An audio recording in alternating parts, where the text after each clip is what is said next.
MGF's T33 lifting tray has a capacity to lift loads of up to 33 tons, and is designed for cranes to safely maneuver plant and machinery in and out of deep shafts and excavations. The working load limit of the lifting tray is 33 tons for tracked plant and 16.5 tons for wheeled plant. The platform has a flat loading area of 3.7 meters by 2.7 meters. Wider tracks can overhang the sides, as long as half the track width bears on the platform each side.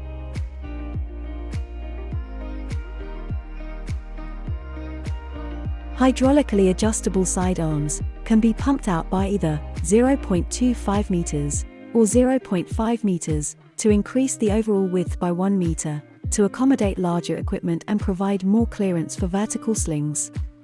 The hydraulic arms can be adjusted by firstly removing their 4 securing pins and R-clips. Turn the hydraulic valve on the pump from neutral to active with a 90-degree turn clockwise. Pump the handle until the adjustable arms begin to move outwards. Due to friction, the arms will extend at different rates. It is critical that when the first arm reaches its required distance, that the pin is reinserted and secured. Repeat this process pinning each time the next arm in the series reaches its required distance.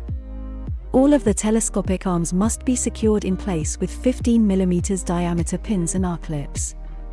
It is critical that the spreader arms are not fitted when pumping the arms, in or out. The lifting platform must be laid down on timber skids that extend below both the tray and the ramps, or be sited on very even ground to prevent damage and simplify assembly. The platform has removable ramps either end to allow wheeled or tracked plant to drive onto the loading platform. Ramps are delivered detached and must be fitted for plant to access the platform. Ramps can be attached by connecting a 4-leg chain to their dedicated lifting points. Carefully lower the ramp onto their designated ramp attachment points. It is critical that the ramp is fully supported underneath, flush with the main tray to ensure that it cannot slide and cause injury. Secure in place with a pin and linch pin on both sides. Ensure pin is fully engaged so that the linch pin can be secured through the top hatch. In poor sight or weather conditions, it is recommended to chock the tray to prevent it from sliding. Ramps can be removed if required, before lifting, to reduce weight and the size of the platform. Detaching ramps is a reversal of this process. The machinery on the tray can be strapped down, using a combination of the 8-number 4.75-ton bow shackles, which can be relocated between 12 dedicated lashing points, to suit the holding down positions of the load. The working load limit of each lashing point is 2 ton.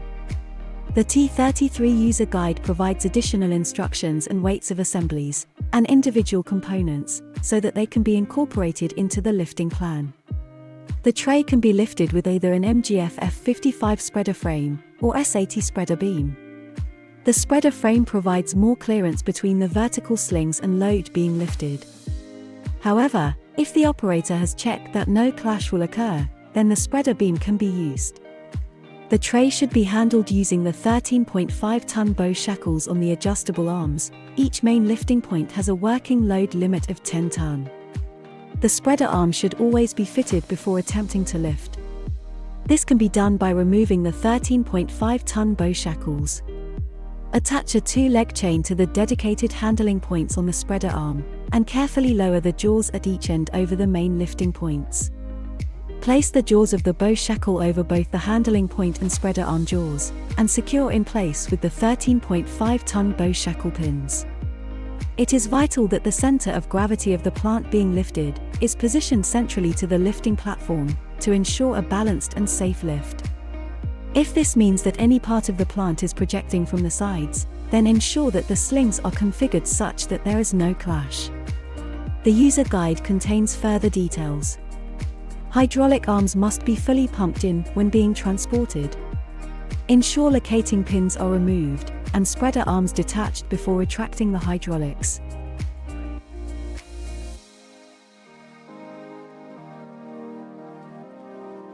Before operatives use the equipment, they should be aware of these warnings. Ensure a lifting plan and rams are in place, and that the assembled tray and ancillaries are thoroughly checked by a competent person prior to each lifting operation. Do not exceed the stated working load limit for the overall assembly and for each particular component. A slinger signaller or banksman should be appointed for the lift with plant exclusion zones.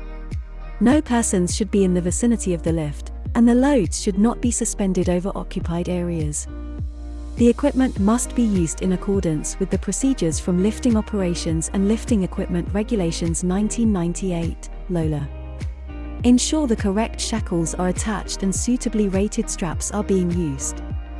Ensure that the center of gravity of the object being lifted is positioned underneath the master link. Lifting trays are for use with cranes only, not suitable for use with mobile plant. Loaded lifting trays should be moved carefully to avoid shock loading and kept clear of obstacles. Any contact could cause unsafe release of load. It is recommended to first conduct a test lift, lifting the load slightly off the ground to ensure the lift is stable. If not, then the load must be lowered and hanging points adjusted accordingly. Consult an MGF representative before lifting if you are unsure about any aspect of this guidance.